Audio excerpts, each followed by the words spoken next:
Chapter 7, The Making of a Team. It is unimaginable that you will lead only yourself into all accomplishments. You must have people who believe in your vision and or dream. Every great leader surrounds himself or herself with a great team. Whenever a president is elected, the first task is usually to set up a team, the cabinet, diplomats, among others. Your real leadership role is yet to start if you still have no team. It is like you're yet to be sworn in and thus no much operation. In other words, you are the team. Perhaps it's at such points when John C. Maxwell's quote makes more sense. If you think you are leading and no one is following, you are simply taking a walk. When starting a team, it is obvious that you become the first in the team. I understand that in a number of circumstances, you find a team already established and you simply need to jump in and get going. But if you are a leader, from time to time, you will still need to twerk the team at one point or the other. Your team is the reason you are called a leader. It is actually the reason you earn more if you actually do. That is why a symphony orchestra director will earn more than any individual in the orchestra. You should therefore be equal to the task. Otherwise, why did they pick you? As I often say, the word team starts with the letter T, which in my opinion should mean that a team is only a team if it is trained. Stands for training. That means trained and trainable. Having a bunch of people who can neither be trained nor instructed is a disaster. You cannot lead people who cannot follow instruction. How could you? A team that could head west when you think east. No one does it alone. As mentioned in one of my periodicals, Business Intelligence (BI), there is no much success achievable without proper teamwork. While many people like to shine as individuals, and unfortunately, success is never a solo business. I once watched athletes participating in one of the world marathons. The performance by the Kenyan team was, as always, outstanding. I was impressed. The gold medalist was approached after the race, as it is the norm, and interviewed by a battery of journalists. One of the questions posed was what he attributed his success to. Guess what he said? You may have expected him to talk about the long hours of training and practice in hostile terrains, but lo, not him. I attribute it to our team spirit. We really worked as a team from the beginning and urged each other on. As we were on the tracks, we kept our team spirit, and that made us win. He went on to talk about their training and how supportive their trainers were. This to me was not only strange but also quite insightful. Back in my primary school, during athletics, one of our head teachers used to say, running has no formula, that all one requires is a reason to run. This was his way of encouraging us to participate in this sport. It made me believe that all one needed was to do practice. Unlike ball games, no need for team, tact, or cooperation in this sport. But how wrong was I? It disturbed me for a while, thinking how wrong I had been all along. Then who does it alone? I kept wondering. No one can whistle a symphony. It takes a whole orchestra to play it. H.E. Locke. The answer to this question came to me later when I was watching a video clip entitled Success is a Journey by the great author and speaker Brian Tracy. In the video, as he related his experience across the Sahara Desert, drawing lessons from the journey, he mentioned lesson number 7 as no one does it alone. That's it. It matters less what sort of organization you are building: family, NGO, business, symphony orchestra, name it. It is teamwork that makes dreams to come true. When I started building my network marketing business, I quickly realized the importance of a team. And so I had to learn pretty fast about teamwork and how to build an inspired and focused team. This lesson was not as difficult for me, as some other business lessons like selling. I was already good in people skills and had a natural inclination to building people in my previous leadership roles. Though I was not really recruiting in those roles, I seemed to be good at working with and retaining members in my teams. Through trial and error, contemplation and study, I finally came up with some common denominators for anyone who was going to be in my team, whom I would invest in and develop, lest I waste my time and energy on passing clouds or on people who will bring no meaningful value to the general mission. As a leader, your time is very limited, and so how you invest it is a crucial decision you continuously have to make. The 6 abilities of a valued team member. Herein are the 6 fundamentals I came up with to help me evaluate who should be in my team. I have used them as a guide in building various teams and training people over the years, and they have served me well. In my view, every team member needs to possess these abilities in order to be valued to the team. We all know that no one can give what he or she doesn't have. It follows, therefore, that no one can add value to anyone or any organization if he or she has no value. And in order to continually be of value, learning is necessary. For one to grow in any particular venture, it is necessary to keep an open attitude about learning. It is the only way to increase your market value. Then you will be able to add value to your orchestra, and together you will achieve all that you purpose to achieve. There is no other way I know. The process of learning and adding value to yourself is what we sometimes call personal growth or personal development. It is exactly what you are currently doing, reading a book. I for sure hope that you're learning and growing, becoming better than you were before you started. Let us now look at the abilities I check in team members. Number 1 is availability. While this may sound rather obvious, you will be surprised at how many team members do not value their presence as a big plus to the team. They can choose to absent themselves anyhow and bring in any flimsy excuse. My dog was ill, my kitchen was broken, my guests overstayed, my neighbor's dogs were barking. Your ability to be present when your team needs you will determine your value to your team. Whether it's a training session, a fellowship, a performance, your presence is vital. It is your presence that enables you to bond well and speak the same language, learning about each other and your interdependence. You cannot connect well if you are always absent. No one wants to be in a team with one who is hardly available. No one likes to be in the company of a Thomas. You know what? Thomas, one of the 12 apostles of Jesus, is well known as the doubting Thomas. But that is not true. He was not a doubting Thomas. His true character was absenteeism. He was hardly present and thus missed some of the most crucial events, lessons, and occasions with the Master. When you are a team member who is always missing in action, you will be a Thomas, the doubting Thomas in your own right. You will definitely doubt the ability and credibility of your own team. Your absence, therefore, hurts the team, the team leader, and even yourself by bringing your reputation down.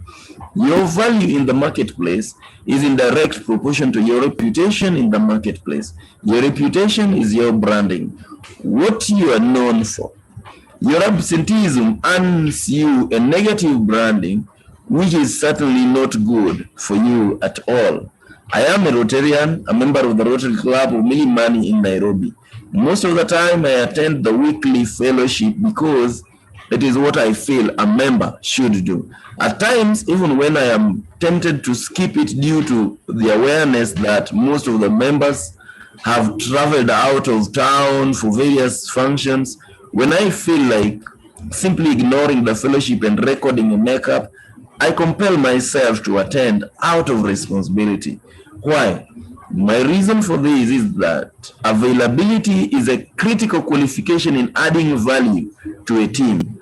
I want to be of value to my team. That's all. A story is told of an American soldier who was terribly wounded in a war and flown to a home hospital for proper medication, a little unconscious. When he regained his full consciousness and got wind that his battalion was set to go for another round of attacks before he was discharged, and knew very well he would not be given permission to leave, he escaped to join his team. He could not stand being in the safety of the hospital when his team is battling the enemy. His conscience, that is, his sense of responsibility, could not allow him to do that. Now, that's availability. He knew very well that his absence is a hole in their wall and a compromise to the strength of their team. How much do you value your presence? To what extent can you sacrifice for your team? If you are recruiting for your team, be sure of the availability of the person you want to join you, at least as far as his or her duties are concerned. As a leader, if you're often absent, your team members will follow suit. They will hardly, they will be hardly available. Thank you so much. Asante sana. Karibuni Catherine and Olale and Monica. Karibuni sana. So maybe I just want to hear from members what your pick out from this write-up is of today. Yes, Dr. Eda?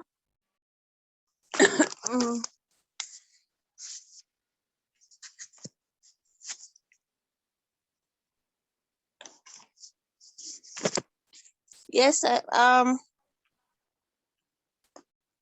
think this is really brilliant, especially the part about availability, because it doesn't matter how talented you are, the people who are following you are all looking up to you, and they all tend to internalize your attitude, your behavior, the words that you speak, which are either discouraging or encouraging.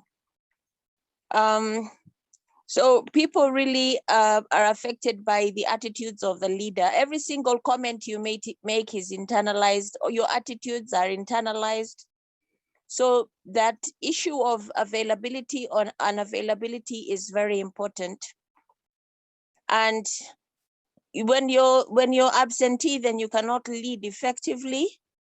Leaders, the people who follow you also check your self-discipline. Like I think we've already talked about your ability to lead yourself. So if you're a disciplined person who always arrives on time or always arrives before time, like when you're having a ward round in the hospital when we were medical students, and later on, everybody knew the consultant who was coming, whether it's somebody who usually comes late or somebody who usually comes early. And there were consultants who used to come very early in the morning, and they knew the patients very well. They knew the files back to back, and they would stand in front of the patient with their arms folded, but they knew everything about the patient. So for us, we had to be there half an hour before and know everything about the patient from back to back, because we knew this particular consultant would catch us if we had not read the file, if we didn't know the patient and everything. And the ones who would come late would be laissez-faire about that, because after all, he will come late and he won't know the patients. What he will know from the patient will be from us. So that thing of leadership is very important, that the leader is the one who sets the tone for the excellence, the professionalism of the people who follow him. Thanks for letting me share. Thank you. Thank you so much, Dr. Eda. It is not just my pastor, but very many people, and this is so true. You'd rather work with someone who is unskilled but present other than working with an expert in that field who is always absent. So your presence is very vital, leave alone every other thing. Just being present, it is very, very vital. Why is it that in biblical times we are more privileged than the people of the other dispensation who are in the Old Testament? It is because the Holy Spirit lives in us. Like the Holy Spirit is always there. You see, in the Old Testament, he used to come, visit, go, come, visit, go, come upon someone, go.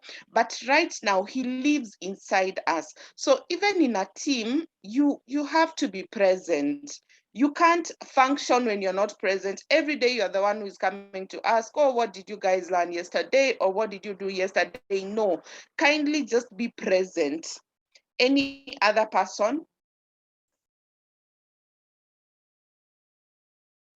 Before Otieno Paul Peter, Melvin Lima, are you at a place where you can talk? Or Murithi Anthony? Yes, I can talk, maybe. I think I can go now. This is Moriti Anthony. Very, very powerful. It's a very powerful piece. And for me, the striking thing, among others, is the value of being present. What it has I've gotten is that I cannot be a remote control leader. You know, from where I control the team from elsewhere. I have to be there with the team to be able to gel and to be able to go through the motions of the day and the times with them. And also think with that, it also means that I'm able to learn even my team better, to know their weak points and their strengths. But if I'm not there, then I'll not be able to know. And also something I think that is very insightful is that Thomas was not doubting because he just was doubting. It's because he was always absent, which makes a lot of sense. I didn't see it from that end. So I think for me, it's a big, big lesson, and more so even in my current role as a team leader at work. It's a big, big, big lesson for me. I usually have meetings, sorry, like every day from 8. So just at some point, if you see me disappearing, just know tuko pamoja. But that's my point. Thank you. Thank you so much, Mr. Anthony. Melvin Glimmer. Yeah, I think this resonates very well with me because our first leadership position is in the family. And this question of presence, you could be present, but you're on your phone, or you could be present and you could be in a Zoom meeting, or you could be present and you're browsing the internet, and the children pick it up. Even a small baby who can't even talk picks up when you're fully present. You're engaging with them with your body language, and you're talking to them. So this presence is all important in all teams, and I think this is just a lesson on its own. So I'm looking forward to Otieno Paul Peter writing a book about being present. Being present in this day and age where there are so many distractions. That's it from me. Okay, thank you so much. Thank you so much. Mr. Olale, I know you joined in a little bit late, but I'll just love to pick your mind on the same.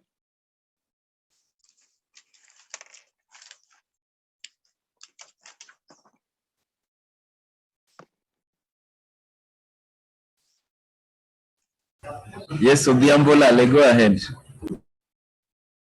He's muted.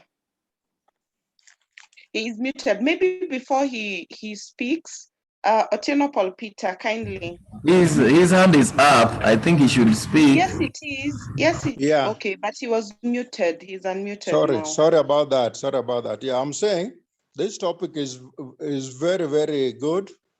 And it reminds me of three things. One, quality management. We used to be told about MBWA management. I don't know if you heard it. Management by work. The other one is that presence is very important because it's like a farmer. If you have a farm and you're not there to weed, or to supervise people who are weeding, you'll not have a good harvest. So at the end of the day, your absence will cost you dearly during the time of harvesting. So we must be, it's very important to be hands-on. Thank you very much. Otieno Paul Peter. Yeah, thank you. Thank you very much. And welcome all the people. I'm seeing a number of new people, including Eric, Eunice, and Monica, among others. We keep doing this every Monday. Now, today we are starting on this crucial topic for team. No one does it alone. Team is very, very important. You are always either a member of the team as just an ordinary member, or you are leading the team. And you know, personal development means we are growing in our persons, in our abilities. And that means we are growing in leadership. At one point, I summarized personal development as development in leadership ability. You know, as we grow, we stop being so much focused on the technical ability, but the soft ability, our ability to relate and deal with people. And this is why we talk about somebody can be a great engineer, but has no leadership ability. He will always stay in the back end. Somebody can be so skilled in a particular field, a particular discipline, but is not a good team player. He will always either lose an opportunity, lose a job, or never grow to become somebody. And so in our personal development, we are learning to be team members. We are learning to be not just team members, but valued team members. The question is whether if you are there or not there, will anyone notice? Is there something that can be missed because you are not there? That is you as a team member.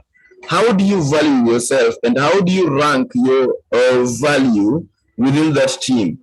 Is it something that will be missed? And that is why we say that as we grow in leadership, as we grow in our value in our teams, we become elephants. We cannot be hidden. Our presence is always required. People want to listen, people want to hear us, because in every situation they believe that we have a solution. Remember last time we were, a couple of weeks back, we were reading about a miracle worker. People believe you have some miracle. You have some magical medicine that will be able to solve their problems. That means you are able to work with a team. You are able to, you have grown to become a valued team member. So nothing important enough or of value enough can be achieved by an individual. And that is now why we are moving towards, we've been working on ourselves, we've been learning character, we've been learning on integrity and all these other things. But now we want to start learning how to become valued team members, because we will always be part of a team, whether we are the team or we are just ordinary members, but we will be part of the team. And if we are not in leadership position, we are still leaders in our own areas. Whether I am an accountant, that is my leadership. I am still leading myself and leading within that particular department. And so I am a leader in my own right. So what does it take to become a team member? One is realizing that I cannot do it alone, and no one does it alone. For whichever reason, by the end of the day, I will need the support of others. I will need the cooperation of others. I will have to work with other people in order to achieve the mission of the department, the mission of the organization, whether I am the leader of the organization or the owner of the organization, my personal mission. In order to achieve it, I will need others. And by the way, we all realize that no one can live alone. You will always require some people. You cannot be so fall that you don't need anybody in your life. The same thing works when you're running a team. You must realize the element of working with people. And number one, which I summarized these abilities today, we are just discussing number one, which is availability. Many of us can ignore this, and that's why we can always choose to give excuses. I won't be there. I won't make it. I've seen this, by the way, in a number of organizations, in a number of teams, and they collapse because everyone was not there. Everyone was busy. Everyone could not make it. Everyone was committed. It means they do not understand their value in moving that team forward. Today, we are starting some small Christian community within some neighborhood. And it's just that 80-20 rule. It's just a few people who are committing to be available and to move it on. And by the way, it's becoming very exciting because of their presence. Without anybody, nothing moves on. And so your availability must be critical. And when you are building it, you must check. This guy could be skilled, but is he available? He could be having the right attitude, but is he available? You cannot remote control in leadership. You cannot perform when you are not there. For an orchestra to run, for an orchestra to be able to work well, you must be there. That team member must be there. If he's playing the oboe, playing the violin, playing the guitar, well, he's got to be there. Otherwise, that team will be missing. Otherwise, we've got to look for somebody to do that particular role. And this is what cost Thomas. By the way, even post-scriptural era, it is said that Thomas was always a busy guy, always away. And this is what was happening. He was not there. And so some of the miracles that had happened, he could not see. And so he's got to doubt. He doubts the competence of the team. He doubts the miracles that have happened. He doubts everything. And this happens. Just check if you have teams. Your team members who are never there, they will always have doubts. Whether they can do it, whether the team can do it, and all sorts of things. And so we do not want to be a certain Thomas. We want to be people who are available for our team, whatever it takes. Whether it's going to take us sacrificing some other things, whether it's going to take us sacrificing some money, because we want to be there and because it adds into our value in the marketplace, into our ranking, into our branding, we have to be there. We have to make sure that we are there for a meeting, for a performance, for a particular activity. Our presence will make all the difference. And that is what I want to say for now.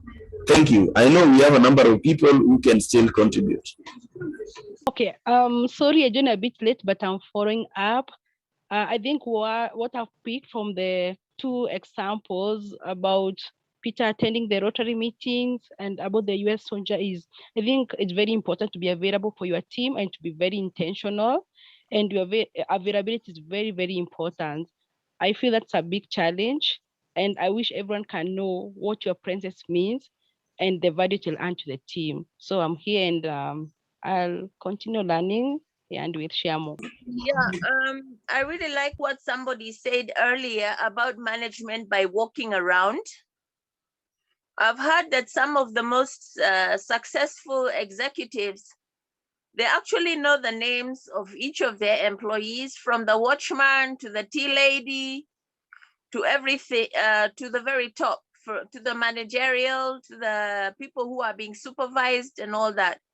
And they walk around their business premises, greeting people and having conversations with them.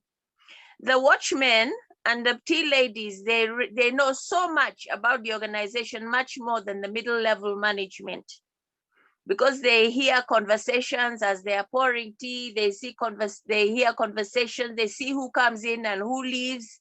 You know, they see what the CEO does not see.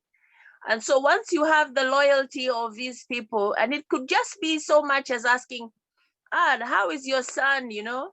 How is your son, George? You told me last week that he was, you told me last month that he was in hospital. How is he doing now? The other child of yours who was in standard 8, what results did they get? Are they in Form 1 now? Now, these things don't cost any money. But the emotional bank, everybody has an emotional bank account. So when you make these deposits in these people, your emotional bank account in these people will be so high because they realize this person really cares about me. They remember what I told them about my child, about my sick mother and all that. They will be extremely loyal to you. And they will tell you things that will really help you to move forward in your organization. And also they will tell you things that will realize who is a liability in the organization and who is an asset. Although I don't encourage the grapevine, leaders should not encourage gossip, but they should encourage the kind of thing that will make the organization move forward. If somebody comes and you detect that it's kind of a gossip session, always make sure you call the other person who is being gossiped about, and you ask them, the person who came to you, to repeat the same thing in front of the other person. That will kill gossip in the organization. Grapevine really destroys organizations. Yes, so that's what I wanted to share. Yes, thank you very much. Thank you. Elsie, you haven't said something or anything? Something and anything. I totally agree with Dr. Edda. I'm not for the grapevine, but interacting with the people on the ground, for me, whether it's the janitor, the managers, whoever they are, is key if you're actually going to keep in touch with what is going on in the organization, because they're the ones on the ground. I believe in teams. Together, everyone achieves more. So empowering each of the team members, equipping them appropriately, is very key for me, even in my leadership. Thank you. Yeah, thank you very much. Now, the leaders you're talking about, one of them is Abraham Lincoln. It said that in the White House, he knew everyone's name and their family members. And he would meet a cleaner and ask, how is your husband so-and-so doing? How is so-and-so doing? How is your son who was doing this? And somewhat people were wondering how he could know all that. So somebody asked him during an interview that, I understand you can call 1,000 people by name, their full name, each and every one of them. Then he said, no, you are wrong. I can do 10,000. So 10,000 people, you would know them each by name and get to know what they are doing, how their families are doing, and something like that. So it's a good thing. It's a good way of building a team, getting to know each other. And all that we are talking about today is we should realize that it is very important to be a valued team member as part of our various teams, whether we are the leaders or we are just part of the team. We must learn to work with teams. Number two, we must learn to be available as one of the key attributes that will make us very, very important for the team. And Monica has just said, Monica was in the Rotaract, I think she is still there, Rotaract Club of Mini Money. And she can attest, at some point they were dwindling in numbers, and that meant all the momentum was going down. And so it's important to, availability becomes very important in that it helps people to even gain that momentum, to be able to gain that momentum. So we must learn to be available. We must learn to work as a team. Otherwise, I think we can close it there for today so that we meet again next Monday at the same time.